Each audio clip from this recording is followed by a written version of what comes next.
Hey there, this is Andrew bringing you another Keyforge deck reveal and review. This will be yet another mass mutation deck. Let's see what name we get first. We have Fellhanded Bull Cyril. Well, I'm going to guess Dees for the Fellhanded, and then Sanctum, and then Cyril, maybe Untamed, but can't be too sure about that. We got Saurian, Logos, and Sanctum. That Saurian Sanctum lineup I just love, and Logos can make it so fast. So, wow, I'm really excited about this one. The great thing about Saurian and Sanctum is, yeah, neither of them is speeding up your deck very much, especially without Philophosaurus or something like that. But uh, you just have so much capture in both, and then the capture mitigation in Sanctum can do crazy things. Logos can handle the acceleration part and get you to the point where you are getting things out on the board pretty fast. And there are some things that can speed up our play, like Seeker of Truth, for example, that I would love to get here. So there's fun stuff, and there's multiple ways the combos can go, right? You can get a ton of capture with of capture icons with a Scrivener Favian maybe, and for a Captura Favian can just be amazing. Um, but also you have stuff like Bring Low Ludo. So there's just really cool stuff that can happen here. So I love it. And we'll start with the Logos. Daughter, excellent start. 2-power cyborg scientist with elusive. That says during our draw card step we refill the hand to one additional card. So that just gives us a bigger hand all the time, no matter which house we're in. Diametric Charge is an action with a bonus amber. This one got a draw icon on it from somewhere. It says play, deal 1 damage to a creature with 2 splash. A little bit of board control there. I love it.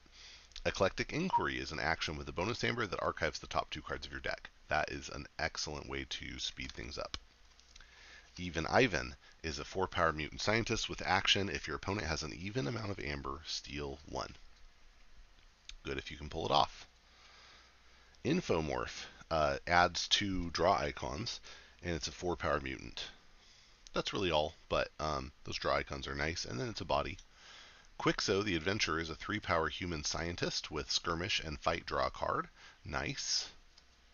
Got 2 of those, that's cool. A standardized testing, destroy each creature with the lowest power and each creature with the highest power. This can be a little counter synergy with especially the Saurian, but still a great card to have, right? The worst case scenario is you don't use it. Dimension Door, not my favorite, but if we stick cards on the board, it could be good. It's an action. When you play it for the remainder of the turn, any amber you would gain from reaping is stolen from your opponent instead. Positron Bolt, back from Coda, such a great card. It's an action with a bonus amber. You deal 3 damage to a flanking creature, 2 to its neighbor, and 1 to the second creature's other neighbor. So it goes 3, 2, 1, going in from the side, and just such a great damage card. Such great direct damage. Nice to see that. Sloppy lab work, really making me wish we had an autoencoder here, but you can't have everything you want. It's an action with a bonus amber that says archive a card, discard a card from your hand. This is great deck filtering as well. So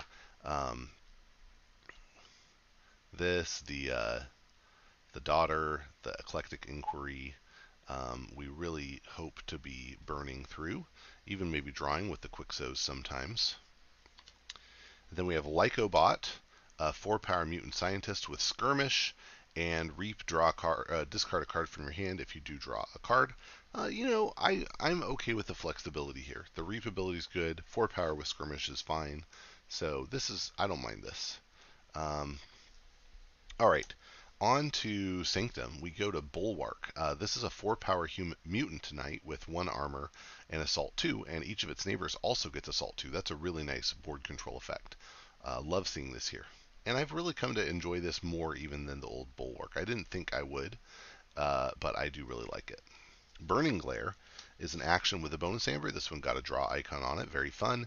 It has enhance a damage, and when you play it, you stun an enemy creature, or you stun each enemy mutant creature. So most of the time, it's just going to be stun an enemy creature, unless you're playing against another mass mutation deck with a lot of mutants.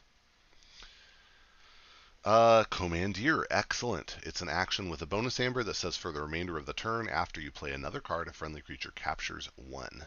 Yeah, really nice with that Logos Archive engine. You set this up and then later get to do a big dump with this. It's really nice.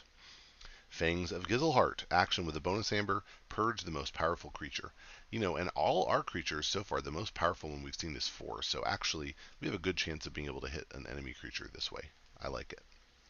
General Salvador, this one has a capture icon on it. It's a 4-power human knight with 2 armor and enhanced 2 captures. And then that's it. It's a big body. Nice and useful, especially with the Gorvanal. Lieutenant Gorvanal is a 4-power spirit knight with 1 armor, and after you fight with a creature, Lieutenant Gorvanal captures 1. If you can keep this on the board, this turns your Quixos into, actual Amber control engines, which is super nice. Smite is an action with this one has a capture icon, and when you play it, you ready and fight with a friendly creature, and you deal 2 to the attacked creature's neighbors. If it makes sense to do the Quixos, that's extra nice. Got another Smite, this one with no enhance on it. Equalize is an action with a bonus amber. This one got a capture icon as well. When you play it, you redistribute the amber on friendly creatures among friendly creatures, and you redistribute the amber on enemy creatures among enemy creatures. This will be interesting to see depending on what we get in Saurian, because if we have, let's imagine we have something like a Ludo, we might want to put everything on one creature and then smite it into an enemy so it dies and the amber gets evaporated. If we have, like, for example, Curiosaurus, we might want to redistribute it so we have 1 per creature so that as they die, the amber goes on an enemy creature. It really just depends on what we get. In Saurian, I used to think this was not a great card. With Saurian, it's a little more useful, so fun stuff. Potion of Invulnerability is an artifact with a bonus amber. It has Omni, destroy it, and for the remainder of the turn, each friendly creature cannot be dealt damage. That's kind of cool. I'll be interested to see when we would want to do this. It's definitely a great ability, but since, for example, the Quixos have Skirmish, it might be less useful. Oh, and then a Book of Malefaction. This is a great new artifact. It's an artifact with a bonus amber, and after your amber is stolen, you put a warrant counter on it for each amber stolen, and then it has Omni, remove a warrant counter from Book of Malefaction if you do purge a creature. This is a great answer to Rad Pennies, and just a great answer to steal in general. If every time your opponent steals one, you can just purge any creature from the board, that gives you a lot of power. It's great. The only thing you have to worry about is if your opponent has like a Borrow or something like that, then that's a little rough. Okay, Dino Knight is a 6-power mutant knight with 2 armor. You may exalt it if you do deal 3 damage to a creature when you play it. That's big. That's nice. It is in danger of being our purge target with Fangs of Gizelheart, but it's a nice big thing, so that's pretty cool. All right, on to Saurian, and we start with Axiom of Grisk. It's an action. When you play it, you ward a creature, and then you destroy each creature with no amber on it and gain 2 chains. Yeah, we have a lot of just incidental capture in here, so this is going to be great.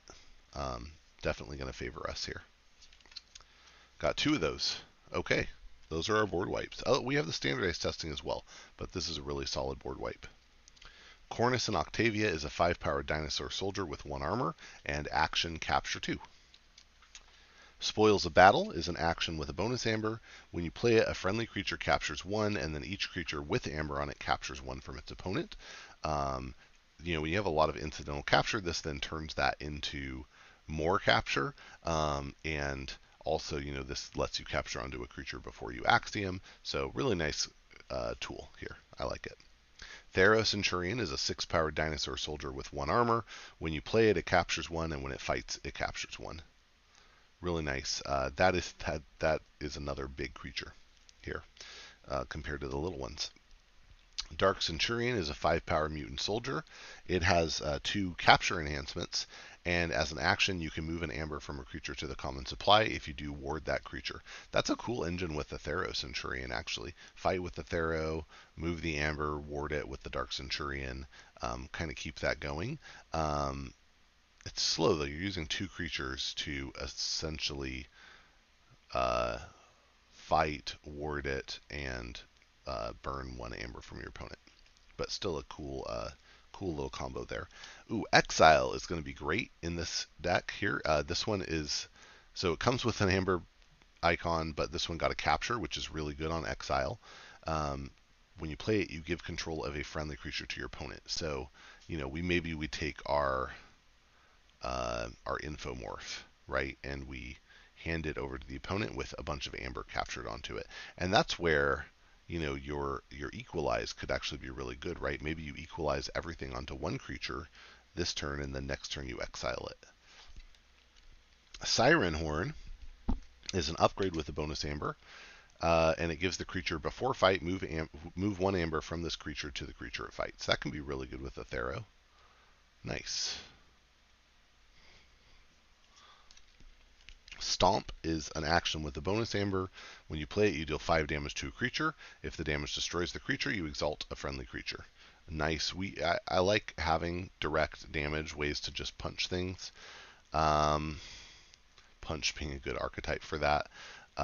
And we have some good ways to do it here. So I feel pretty good about our board control in this deck. Then we have Pterodactyl. It's a 12-power beast. This one got a damage icon on it. It enters play stunned. It only deals 4 damage when fighting, but before it fights, you deal 4 damage to each neighbor of the creature it fights.